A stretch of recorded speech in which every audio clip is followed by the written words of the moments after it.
మామ బయటికి రాడు, బామ్మారిది ఊర్లో లేడు. హరీష్ రావుకిగా దొరికిందే ఛాన్స్గా. ఎవరు నమ్ముతారని హరీష్ రావు మాటలు, ఈ శకుని మాటలు. భూముల మీద ఒకరోజు మాట్లాడిండు, ఇంకో రోజు రైతుల మీద ఆవేదనతో గురించి ఒకరోజు మాట్లాడుతున్నాడు.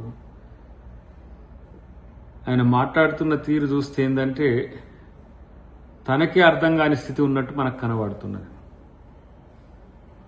వచ్చేసారి కాంగ్రెస్ పార్టీకి సింగిల్ డిజిట్ కూడా రాదు అని అంటున్నాడు. అసలు ఫస్ట్ నీ పార్టీ ఉంటుందా? నీ పార్టీ ఉంటుందా? ఆ పార్టీలో నువ్వు ఉంటున్నావో లేదో ఫస్ట్ నీకు తెలుసుకో.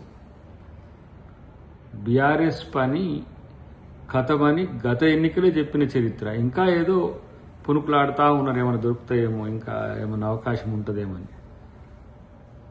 ప్రజలు ఈరోజు మిమ్మల్ని తిప్పికొట్టినాక కూడా ఇంకా బుద్ధి రాకపోయాయి. ఈరోజు కేవలము అస్తిత్వం కొరకు పాకులాడే ప్రయత్నంలో భాగంగా మీరు చేస్తున్న పనులు చూస్తే నవ్వొస్తుంది. ఒకవైపేమో 100 రోజుల్లో పూర్తి చేస్తా అన్న గ్యారంటీ అమలు ఇంకా 900 రోజులు చేస్తా అన్నా కూడా ఇంకా చేస్తలేరు ఎందుకని. ఒక టెన్యూర్కి ఇచ్చిన గ్యారంటీలా లేకపోతే 100 రోజులకు ఇచ్చినాయి? 100 రోజులకు ఇచ్చి మొదలైనవి మీ కండ్లకు కనరావాయి. ఇలా ధృతరాష్ట్రానికి చిన్న తమ్ముళ్ళ లెక్క కనపడుతుంది బీఆర్ఎస్ పార్టీ నాయకుల యొక్క ఆలోచన. ఇచ్చినవి కనబడవు, ఇవ్వని గురించి మాట్లాడుతున్నారు. మాట్లాడండి, చేస్తాం డెఫినెట్గా. కానీ ఇలా రేవంత్ రెడ్డి గారిని రావణాసురుని లెక్క లేకపోతే వీరన్ లెక్క చిత్రీకరించే ప్రయత్నం చేస్తే కుంభకర్ణుల్లా వండుకున్న మీ మామ పరిస్థితి ఏంది? పనిచేయని ఎమ్మెల్యేల మీద ప్రజలు ప్రశ్నిస్తుంటే గజ్వేల్ బంద్కు మీరు పిలుపునిస్తుంటారు. అసలు మీకు తలాతోక ఏమన్నా అర్థమవుతుందా? ఎన్నికైన ఎమ్మెల్యే అనేటోడు వచ్చి ప్రజాక్షేత్రంలో ఉంటాడు. అటు ప్రతిపక్ష నాయకుడిగా రాకపోయా, ఇటు ఎమ్మెల్యేగా రాకపోయా. ఇవాళ ప్రజలు ఏం చేయాలి? క్యాంప్ ఆఫీసులలో కేసీఆర్ బొమ్మ పెట్టిన రోజులు లేవా? ఇలా ప్రతి ఎమ్మెల్యే ఆఫీసులో ముఖ్యమంత్రి బొమ్మ ఉండడం అనేది ఆనవాయితీ. పెట్టుకోకపోవడం అనేది మీ దరిద్రం.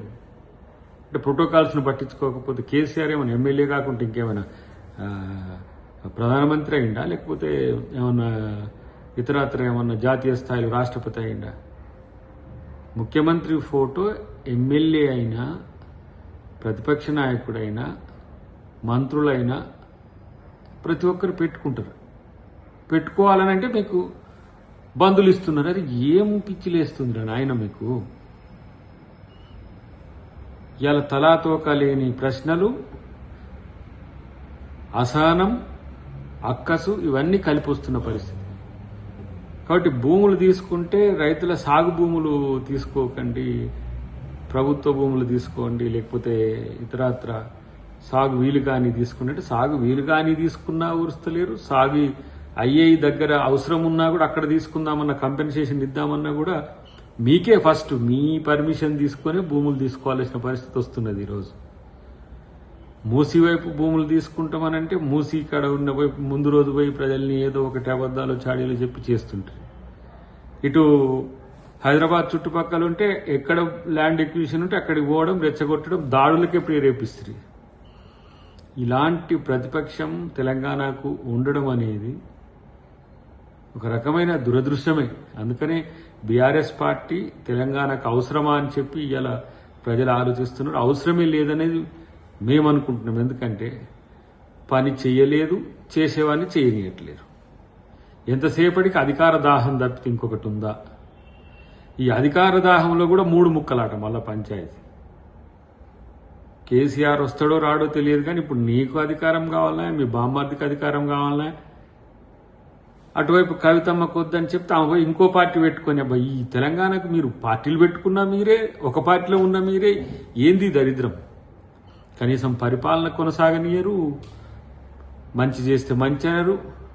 నిరంతరం చెడును ప్రచారం చేసే మీరు తెలంగాణకు అవసరం లేదన్న నా యొక్క భావన. కాబట్టి హరీష్ రావు ఎంతసేపు పాకులాడినా నీకు పవర్ వచ్చేది లేదనే విషయం తెలుసుకుంటే మంచిది. డెఫినెట్గా రేవంత్ రెడ్డి గారి రాజ్యం రామరాజ్యమే. పేదోడు సంతోషంగా ఉన్నాడు. మీలాగా అక్రమ అరెస్టులు చేసి జైళ్ళలో పెట్టిన చరిత్ర కాదు. మీ గడిలను బద్దలు కొట్టే కదా ఇలా రేవంత్ రెడ్డి గారు అధికారంలోకి వచ్చింది.